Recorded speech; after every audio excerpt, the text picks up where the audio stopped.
So, kahapon po nilabas officially na ang mga kalaban ni Casimero ay ito, si Oguni, no? Si Yukinori Oguni. At may mga nagtatanong, Sir, may pag-asa ba yung hapon na yan? Dito po sa video na ito, pag-uusapan po natin ano po ba yung tanging paraan para manalo po itong si Oguni dito kay John Riel Casimero.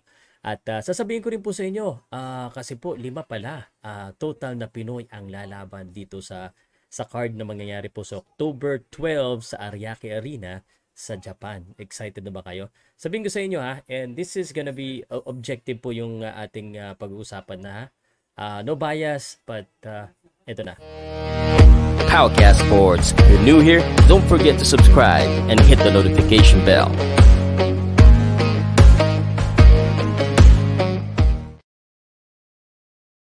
Siguro narinig nyo sa background, pinapanood ko yung laban ni Oguni kay Gasca. And sa akin pong palagay, medyo maliit po yung chance ang manalo ng hapon dito kay John Riel Casimero. Lahat naman may pag-asa. Pero anyway, ito po yung official poster na nilabas po ng Treasure Boxing Promotions, pang-apat na promotions. At may mga Pilipino na nandyan, ano? And the good news is, ito na updated na rin po yung box rec. So, nandiyan po si Froilan Saludar, OPBF pala yung paglalabanan dyan. Dyan din yung kalaban niya, si Kita Kurihara. Anim po yung laban, no? 1, 2, 3, 4, 5, 6. Anim po yan. And yung kay Takeshi Inoue lang ang walang Pinoy, no? Lahat may Pinoy na. John Riel Casimero, Yukinori Oguni.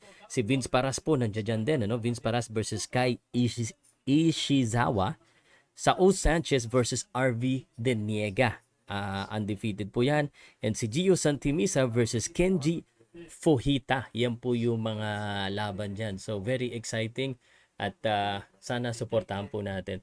So, pag-usapan na natin yung chance po nito ni Oguni na talunin itong si Casimero.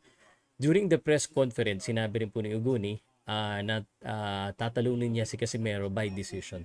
Ako po ay naniniwala sa kanya kasi I don't think there's a way that he can knock out Casimero. He has only 8 knockouts out of his 21 win. That's not to say that he's not strong, but I don't think he possesses that knockout power. Especially po galing po siya sa long layoff. So medyo matagal po siyang hindi po nakalaban sa boxing. So ang kanyang tanging tsansa is if he outwork itong si Casimero.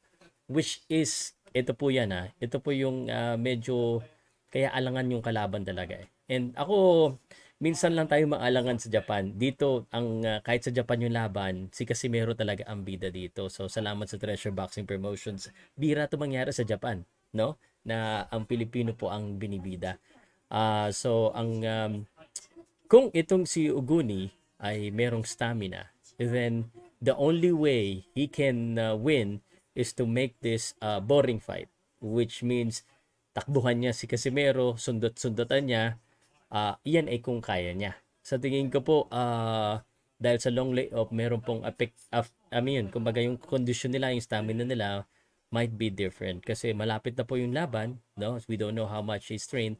And the thing is, John Riel Casimero, nahirapan siya kay Rigondo, real talk, but Oguni is not Rigondo.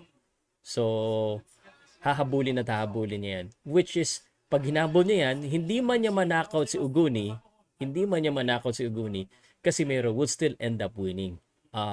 But I don't think this will go to a decision. And with respect to the Japanese fighter, he knows that this is a big opportunity, a comeback fight against soon-to-be opponents, assuming and allegedly of Luis Neri and Naoya Inoue. So this is a big opportunity para sirain yung plano. But the thing is, he doesn't have the power to do that. And yun nga, meron siyang long gap. So he needs the stamina. The only way he will defeat Casimero is he has better stamina and he outbox itong si Casimero, which in totoo sa tingin ko malabo talaga pong mangyari. But this is just basically a step up for Casimero in preparations for a big fight. Yan po yung totoo. Let me know what you think. Sa tingin nyo ba, ikaw, sir, na umabot ka dito sa dulo, sa tingin mo po ba, may pag-asa tong si Oguni? Siguradong malaking bihado to si Oguni.